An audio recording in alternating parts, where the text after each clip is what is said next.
الحمد لله رب العالمين، والصلاة والسلام على رسوله سيد المرسلين، رحمة للعالمين، شفيع المذنبين، سيد الأولين والآخرين،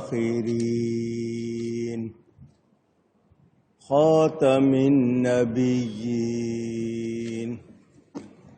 سيدنا ومولانا محمد رسول رب العالمين، وعلى آله وصحبه أجمعين. أما بعد، فأعوذ بالله من الشيطان الرجيم. بسم الله الرحمن الرحيم. فأقم وجهك للدين حنيفا فطرة الله التي فطر الناس عليها لا تبديل لخلق الله، ذلك الدين القيم ولكن أكثر الناس لا يعلمون. صدق اللہ العلی العظیم. محبت کے ساتھ ایک مرتبہ دروشی پڑھ لیجئے. اللہم صلی علی سیدنا و مولانا محمد معدن الجود والکرم وآلہ وصحبہ وبارک وسلم.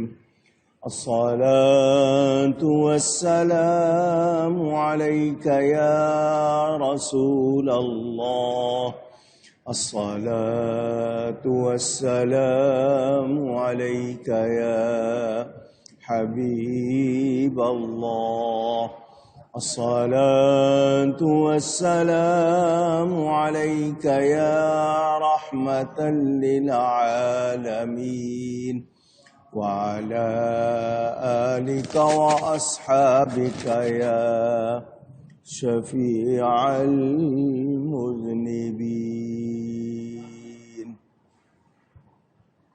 حمد و صلاۃ کے بعد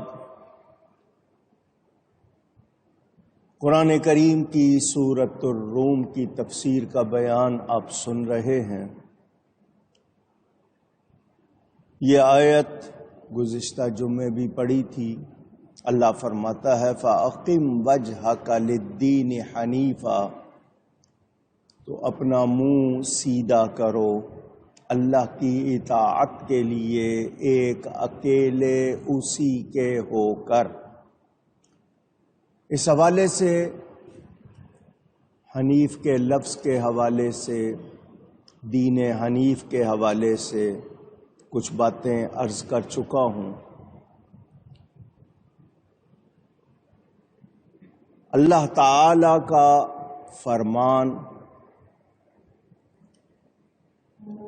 کہ اے پیارے نبی صلی اللہ علیہ وسلم،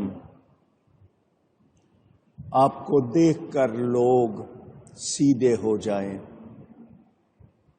اے مسلمانوں، ہمیشہ سیدھے رہو. یا یہ مراد کہ اے کافرو تم سیدھے ہو جاؤ. ایک اکیلے اسی کے ہو کر کیا مطلب؟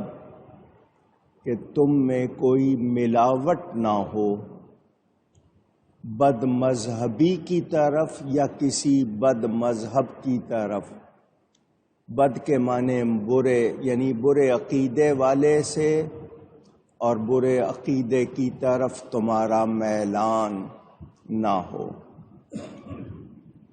خالص سونا قیمتی ہوتا ہے،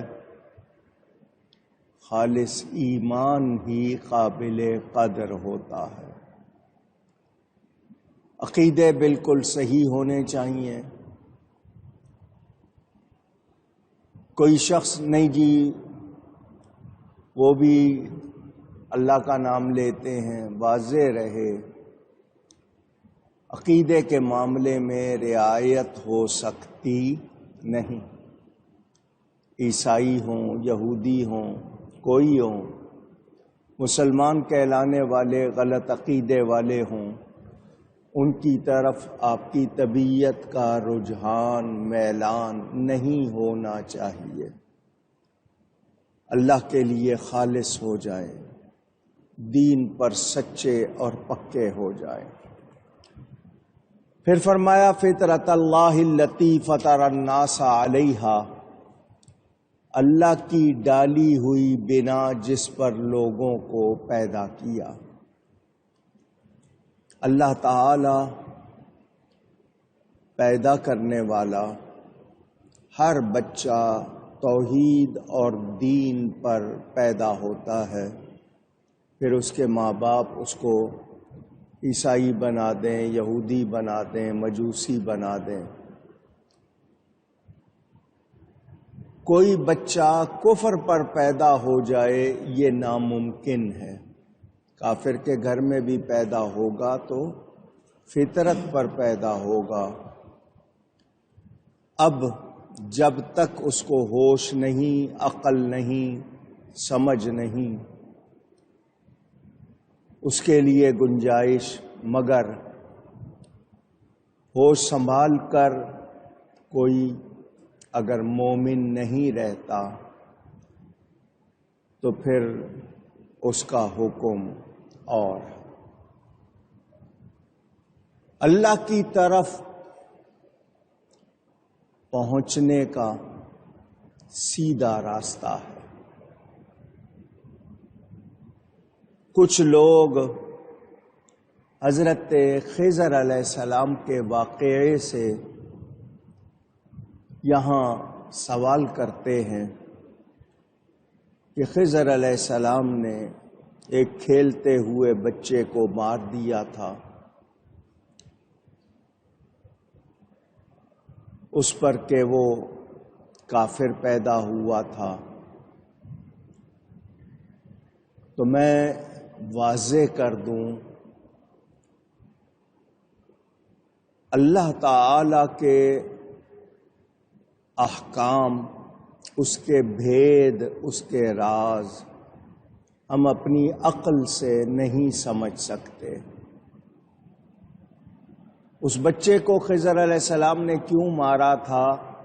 طغیانا و کفرا کے الفاظ، کہ اس نے بہت زیادہ، حالانکہ اس کے ماں باپ مومن تھے، مگر اس نے آگے بہت ہی سرکشی کرنی تھی، بہت ہی زیادہ اس کے بارے میں کہ کفر میں طغیان کہتے ہیں، جیسے آپ کہتے ہیں نا طغیانی آ گئی، طوفان، بہت زیادہ بگڑنا تھا۔ اس لیے اللہ کا حکم ہوا ہم جب تک ہوش والے ہیں ہمیں دین کا پابند ہونا ہے، صحیح دین پر، صحیح عقیدوں پر پکا ہونا ہے۔ عقیدے کے معاملے میں لچک، فلیکسیبلٹی جس کو کہتے ہیں، وہ نہیں ہونی چاہیے۔ کیوں؟ عقیدے کے معاملے میں شبہ بھی نہیں ہونا چاہیے۔ صحیح عقیدہ جب اختیار کر لیا تو اس پہ پکے ہونا ہے۔ ہم یہ نہیں کہتے کہ ہم انشاءاللہ مومن ہیں، نہیں، ہم کہتے ہیں الحمدللہ ہم مومن ہیں۔ یہ نہیں کہ اللہ نے چاہا تو، نہیں، اللہ کا شکر ہے کہ ہم ایمان والے ہیں۔ فطرت نیچر کو کہتے ہیں۔ دین ہمارا دین فطرت ہے۔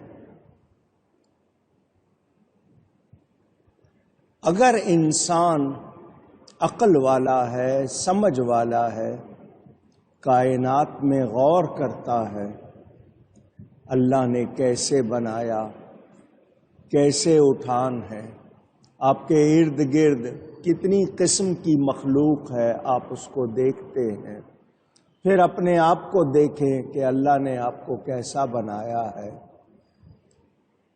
تو ہم نے سوچ سمجھ کر، غور و فکر کر کے دین پر سیدھے طرح قائم رہنا ہے۔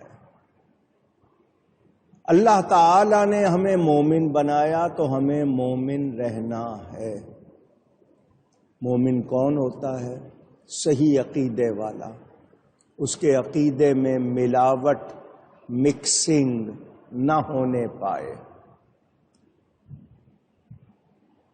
اپنی زندگی میں ہر حالت، ہر کیفیت میں اللہ کی طرف رجوع رکھو، اسی کی طرف دھیان رکھو۔ جو بچے چھوٹی عمر میں، کم سینی میں چلے جاتے ہیں،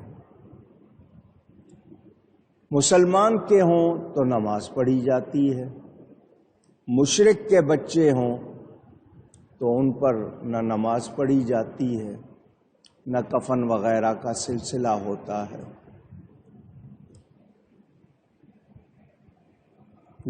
میں نے اس حوالے سے آپ کو بتا دیا، ان بچوں کا معاملہ اللہ تعالی جیسا چاہے گا کرے گا،